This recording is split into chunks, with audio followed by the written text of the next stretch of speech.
Welcome to the Leads Business Insights podcast, featuring expert analysis to help you stand out from the herd. My name is Amanda Kramer. We are thrilled to be discussing the science of solos with Leads professor Dr. Peter McGraw. Peter McGraw is a professor of marketing at the Leeds School of Business. He is a behavioral economist and host of the podcast Solo, the single person's guide to a remarkable life. Single, not looking to mingle? You're not alone. The singles movement is growing in the United States and worldwide, with changing economic, education, and social situations offering singles, especially women, the freedom to go it alone. My guest today is Leeds professor Peter McGraw, who's doing research and outreach to better understand what drives singles, as well as the implications for businesses, which range from talent management to marketing. Welcome, Peter, and thank you so much for being here today. My pleasure. Tell us a little bit about how we got here to having this conversation about solos and dispelling the misconception that single people are sad and lonely. Well, this actually started as a personal project for me. I had a sabbatical that was forthcoming. And prior to that, I had dedicated more than a dozen years to studying humor, the causes and consequences of comedy. And that was incredibly challenging, fulfilling, life-changing, frankly. But I wanted to do something different. I wanted to do a creative project. And it started off being a project about turning 50. I know I sound like a young man, but I'm on the other side of 50 now. And what I realized was that story was going to be not just about turning 50 and turning 50 well, it was about doing it as a bachelor. I'm a lifelong bachelor. And the project morphed from a book into a podcast, which you've already mentioned. It was the resource I wish I had when I was a younger man and struggling with my singlehood, feeling like there was something wrong with me, that there was something that I just couldn't get right about relationships, and rather that I could live a fulfilling, happy, dare I say, remarkable life as a single. And so this created this resource designed to dive deeply into this sort of often overlooked topic. And it's now turned into part of my professional life at Leeds, studying how singles are overlooked and undervalued in the marketplace. And it's been quite a ride. Yes, well, let's dive into that ride so that we can learn more. And let's start here. Help ground us. Let's quantify the rise before we dive in. What are we looking at in terms of numbers here? These are striking numbers. So I'm going to be focused on the United States, but the rise of singles is a global phenomenon for a variety of reasons. In the United States, 128 million adults are single. So nearly 1 out of every 2 adults is single. Now, that's a big population from 18-year-old college kids at the University of Colorado to 88-year-old widows and beyond. That number's going to continue to grow. 1 in 4 millennials are projected to never marry. So that's a striking increase than previous generations. And this is one of the most interesting ones.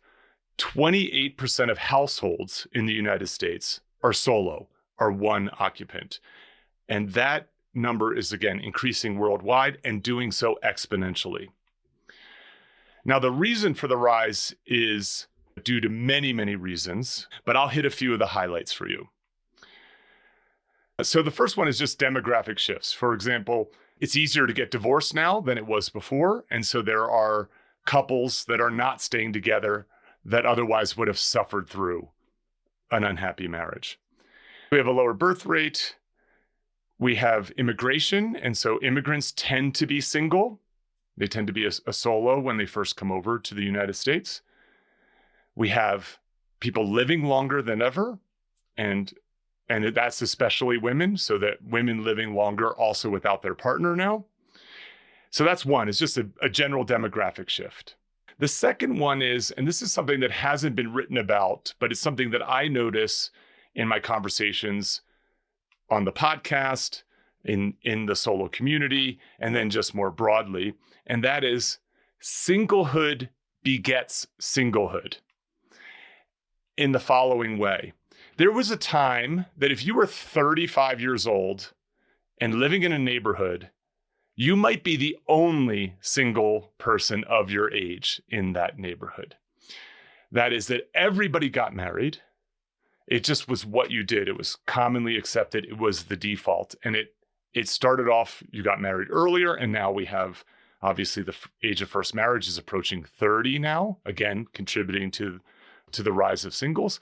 But now, especially in urban areas, you can very easily find lots of other single people your age living a diverse set of lifestyles and not defaulting into the norm of family, of marriage, of children, and so on. And of course, because of technology, it's easier than ever to connect with those people that's there. And so you have role models, you have mentors, you have friends who live the same lifestyle, and there's less pressure to couple up in order to fit in. That's there.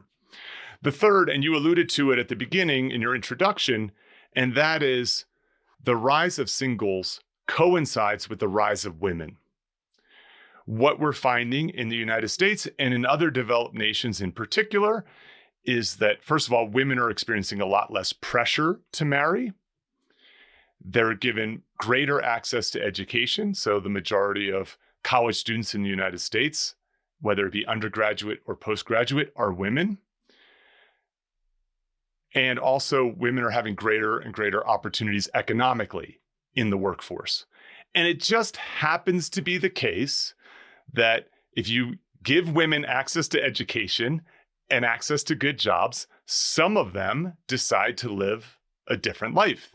In particular, because they don't have to rely on a man anymore to make their way. It wasn't that long ago in the United States that if you were a woman, you either lived at home with your parents, and if you wanted to leave the familial house, you got married. Moreover, the invention of birth control has been a game changer for women. And that is that a pregnancy could sideline a promising educational opportunity, a promising career, and thus is giving women more and more choice to live the life that they want to live, how they want to live it. And as a result, women are staying single longer or not marrying at all. And if they get divorced, and if they're widowed, deciding not to remarry because they have greater opportunities that are there. Peter, I hear you mentioning the word solo as well as the word single, but they are not interchangeable or one and the same. So can you tell us a little bit more about this? Yes. So the solo project and the solo movement more generally is about positivity. The average single person feels incomplete.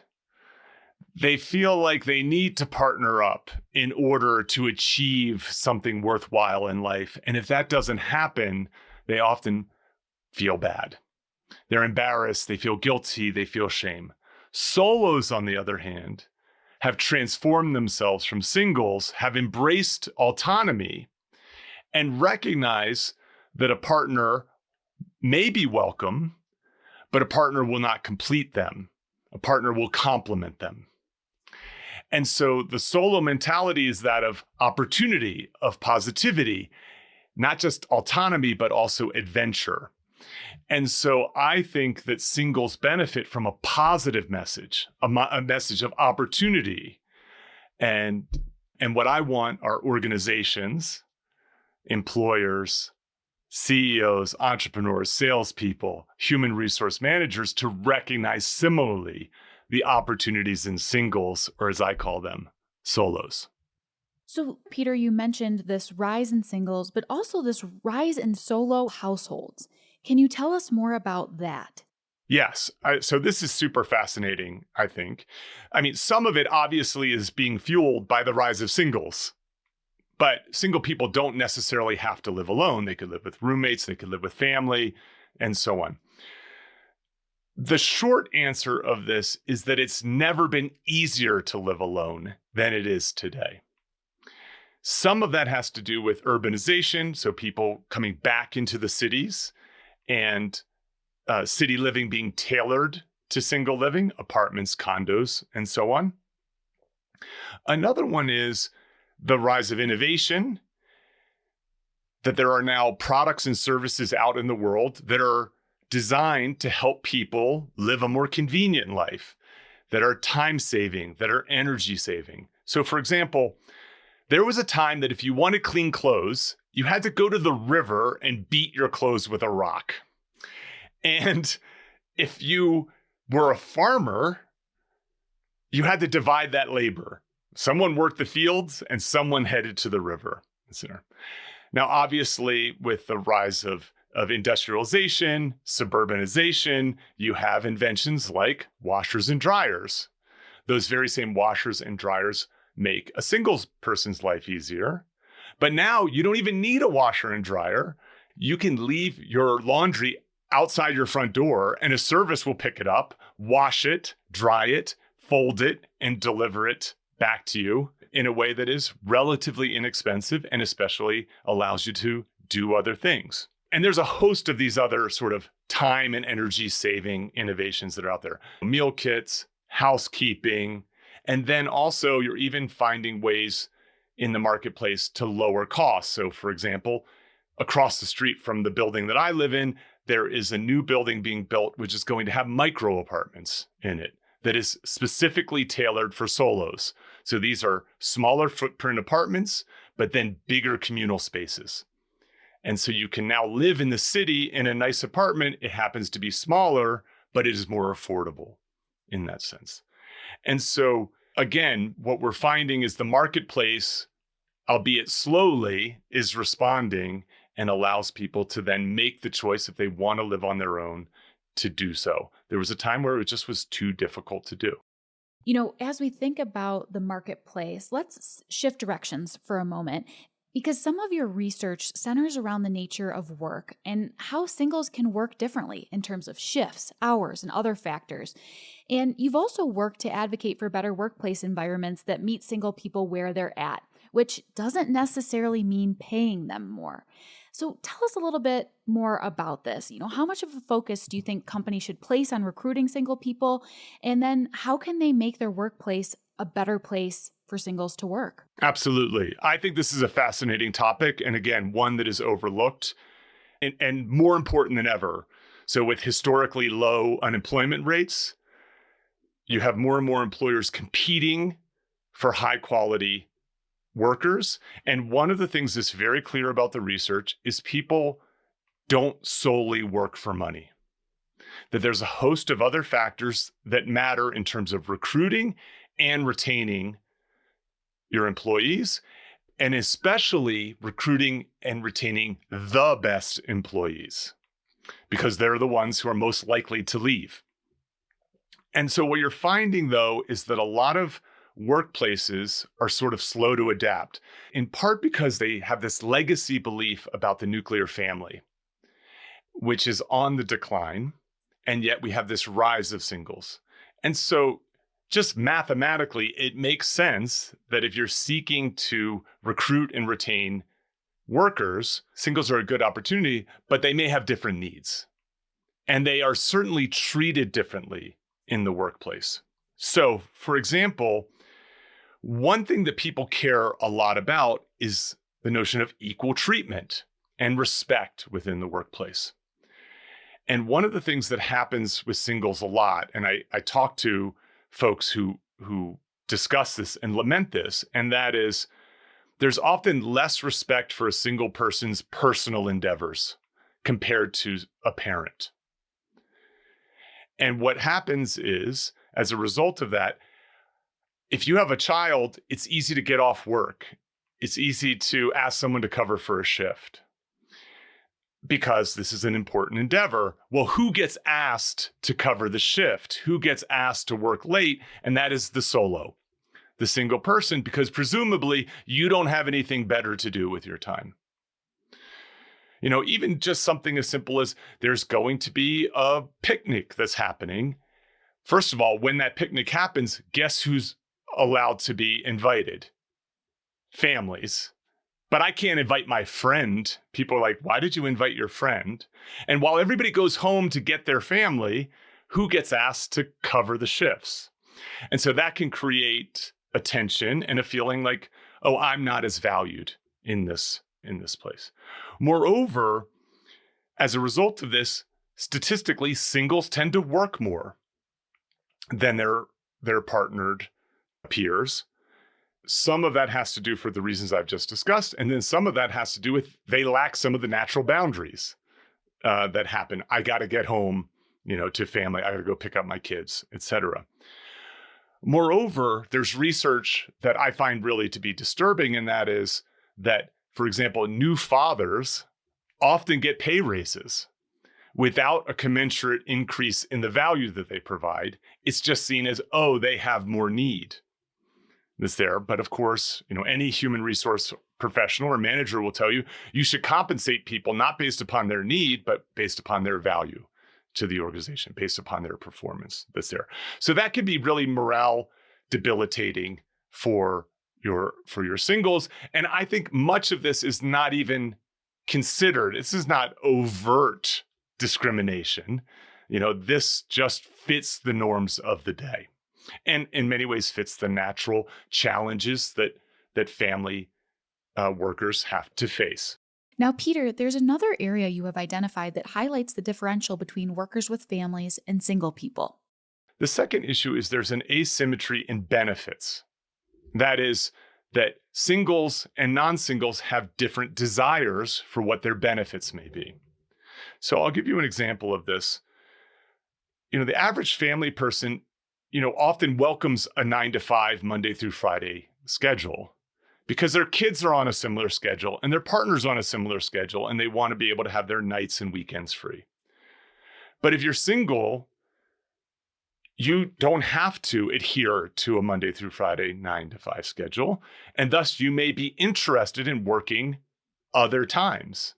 As a single person, I would regularly spend Saturday night in the office, not because I don't have a life, but because Saturday night is the busiest night to go out, and I'd rather catch up on some work. The time spent in my office on a Saturday night is no less valuable than time spent in the office on Monday morning at 10 a.m. And yet managers will judge a person's performance based upon whether they're present, rather than based upon results, again, which is what you should be basing performance on. Moreover, a lot of workplaces are built into suburban office parks with long commutes, again, being close to suburban families. Often singles are like, I don't have to be home. I can work anywhere, and thus are desiring remote work more often, for example. The last thing is that the benefits that are offered to employees, which are in addition to a salary and often a very important element of work, is often built with families in mind. So, for example, a single person gets health care, a married person gets health care for themselves and for their family. So they get a differential benefit. And what is not often considered is, well, what other benefit might the single person get in order to keep compensation in terms of benefits to be equal? Another example of this is, for example, bereavement leave. So almost every employer allows bereavement leave for a family member, but very few allow it for a friend. And yet for a single person, friends may be serving the same role. They have a family of choice. This is especially the case for LGBTQ plus employees, who tend to be more often to be single and are less likely to be connected to family for a variety of reasons.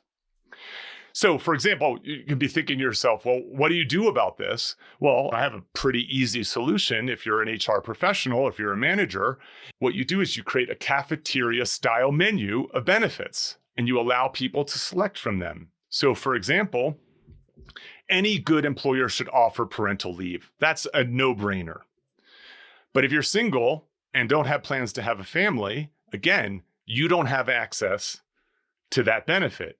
You should be able to choose something else from the menu, such as an ability to have a sabbatical to work on your personal or professional development.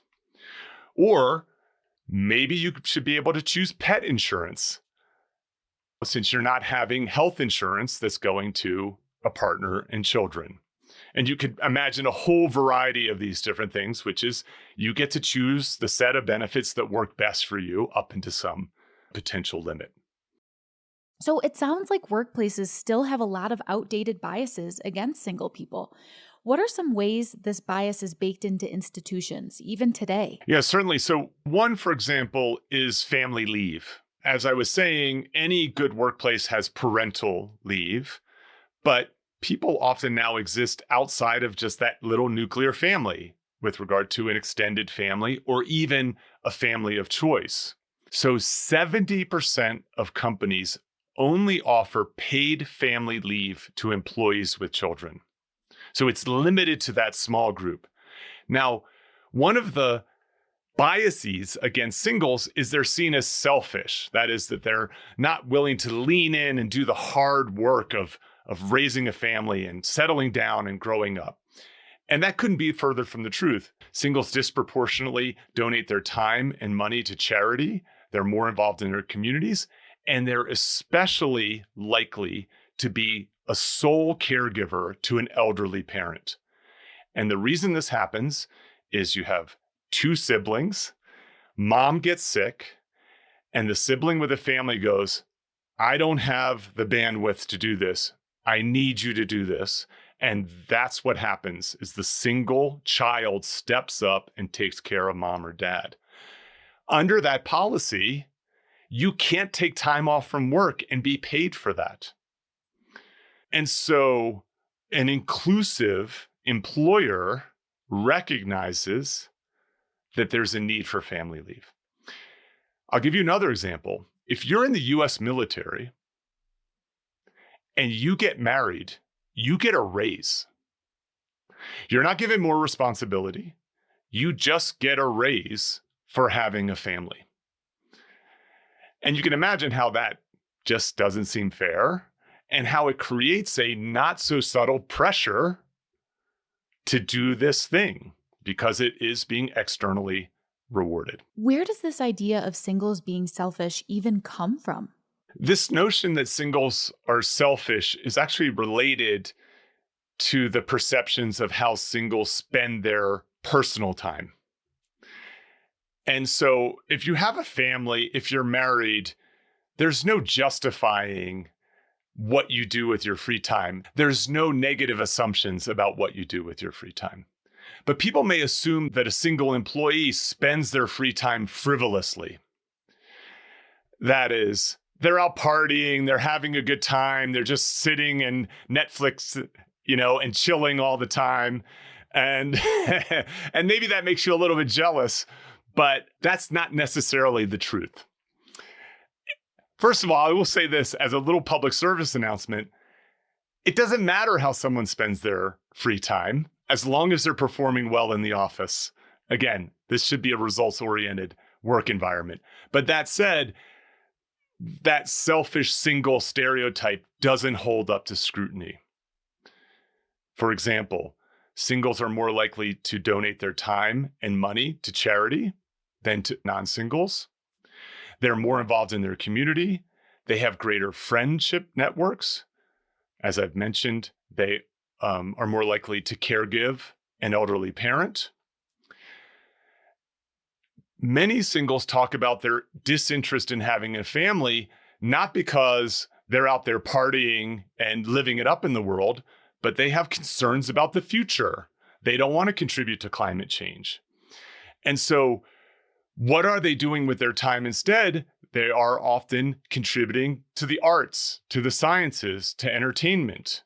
Again, the time and energy and focus that would have gone to a family is going to these other types of endeavors. And so I think it's unfair to assume that about single people and then to punish them by asking them to do extra. Again, the overarching takeaway, I think, should be people care about fairness. They want their workplace to be a meritocracy. And so anything that gets in the way of those two features can hurt morale and can say, oh, this is not the right place for me, which again, works against a place that's looking to recruit and retain the best talent. You've made a compelling case for why managers in HR should shift their priorities to recognize the importance of single people in the workplace. Similarly, how should businesses think about this growing demographic from a consumer perspective? Before I make the case for how singles might be a solution, let's talk about why they're an important solution. So if you run a business, you care about growth, short term or long term. In the short term, you have the natural competitive forces that exist in the marketplace, lots of people fighting over the same customers. In the long run, you're seeing demographic shifts, ones that can be concerning about overall growth. So we've mentioned some of those, a lower birth rate, for example, a graying population. I believe that singles are a solution to both of those problems. One is the demographics are shifting towards singles. There are more of them than ever, and they're going to continue to grow. Singles beget singles. Innovation helps foster this, the growth of solo households, and so on. In the short run, because most companies, most entrepreneurs, most CEOs still think about this legacy family structure as being the dominant one in society, they default into looking to serve that group. Again, overlooking this demographic shift. So once you recognize that singles are a potentially useful target market and no one else is, it gives you an opportunity to grow and to grow as this group grows. So now that you've laid the groundwork there, how might a company do this? So the low-hanging fruit, the easiest thing is to recognize that you already have single customers and that you're not doing a good job communicating to them.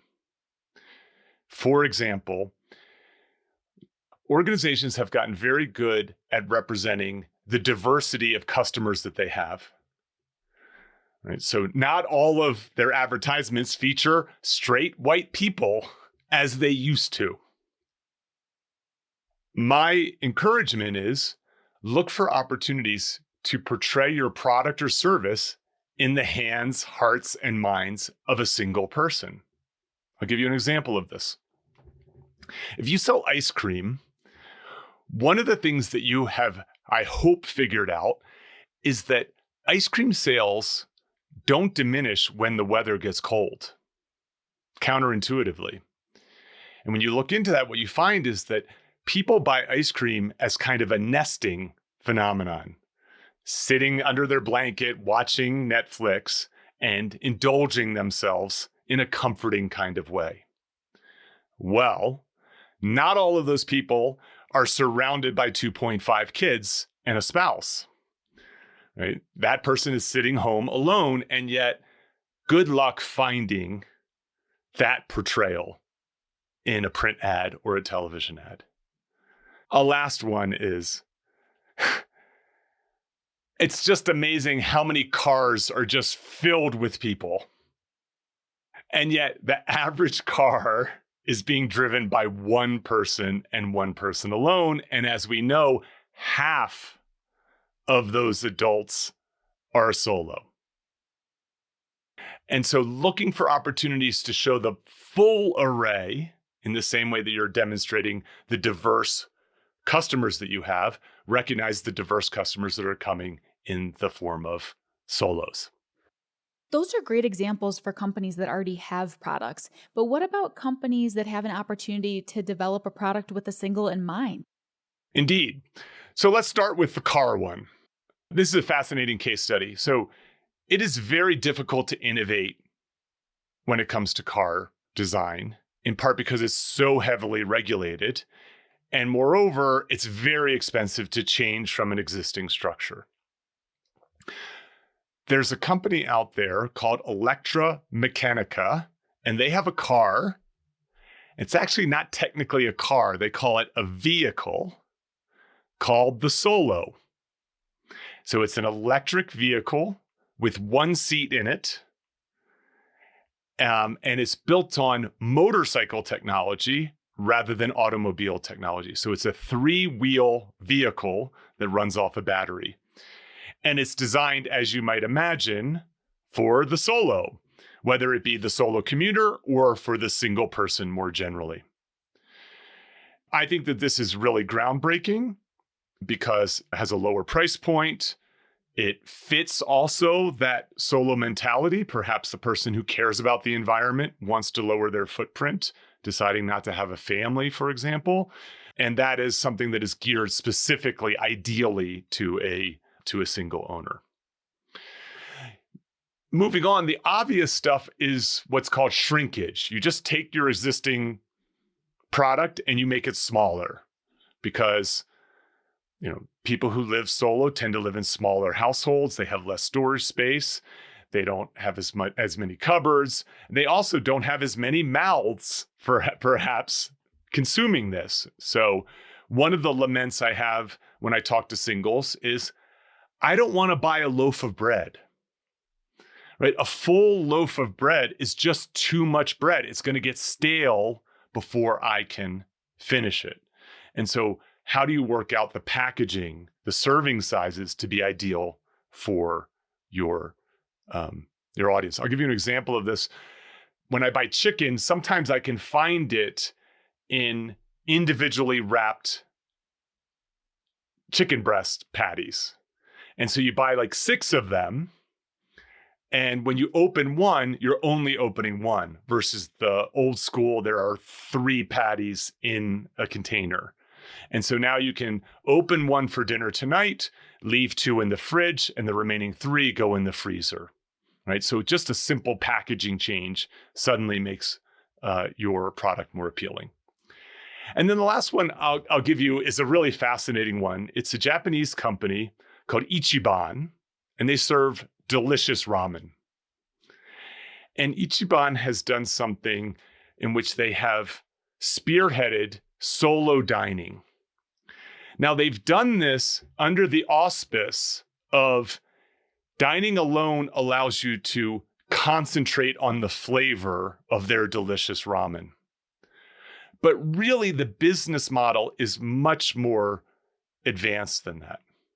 And that is the way that Ichiban works is they have solo booths, so one-person booths, very minimal interaction with the server. And what they have found is that they turn their tables over faster. So solo diners eat 20% faster than non-solo diners because they're not conversing, they're not hanging out, they're not lingering, they eat and then they go. And so they've created this mutually beneficial restaurant concept, which again caters to a sizable proportion of the population, is more profitable because they turn over their tables faster, and is more comfortable because when you walk into an Ichiban restaurant, they don't say just one as if there's something wrong with you. They're happy that you're just one. Thank you for those really interesting examples and case studies there. And as we think about wrapping up here, our final question is, who else could benefit from changing their focus to better serve singles? Well, I'm glad you asked that because I think that I'll talk about 2 areas that I think are really overlooked. I mean, the easy answer is any organization that has single members, customers, etc. One place is churches, right? So, we've had a decrease in religiosity in the United States. There is a lot of competition for churchgoers, and smart churches are embracing marketing techniques. That is, they're looking to eliminate the pain points associated with going to church. I think one of the things is that if you're single, you often feel left out of the church community because it's so family focused, because so many of the meetups and so many of the offerings are related to families, and yet single people become families. You don't want to lose them before that happens. And then some people remain single indefinitely, but still want a spiritual experience.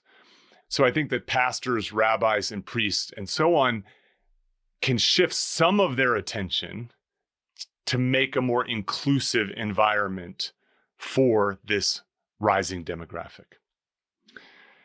The other group that comes to mind is that of politicians, policymakers, the government. So much policy and so much conversation around policy and campaigning is around the family.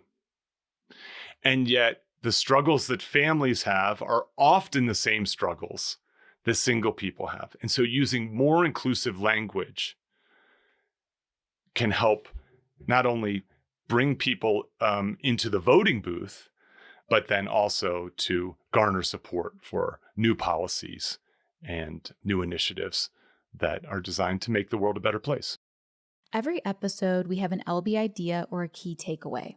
For a lot of listeners, it's going to be that they're not alone. It's totally normal to be single or solo. And there are even a lot of benefits. And that's why businesses shouldn't overlook this demographic either as employees or in the marketplace.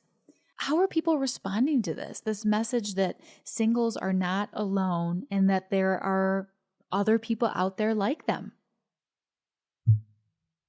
I'm glad you asked this, Amanda, because the idea that you may be solo but not alone is what drives me.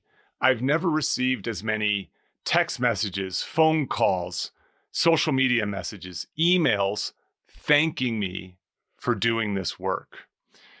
For example, I talked about how half of American adults are single. Half of those single adults are not interested in dating or a relationship at the moment. And if you're one of those people, you feel strange. You feel out of place in the world, and yet it is just as likely that someone wants this as doesn't want it. And that is incredibly empowering for people because it reinforces a choice that they've made to help them live their remarkable life. Absolutely. Well, thank you so much, Peter, for joining us today. My pleasure. Thank you again for listening to Leeds Business Insights, and a special thank you to my guest, Dr. Peter McGraw. Don't miss a single episode. Subscribe to Leeds Business Insights wherever you get your podcasts. See you next time.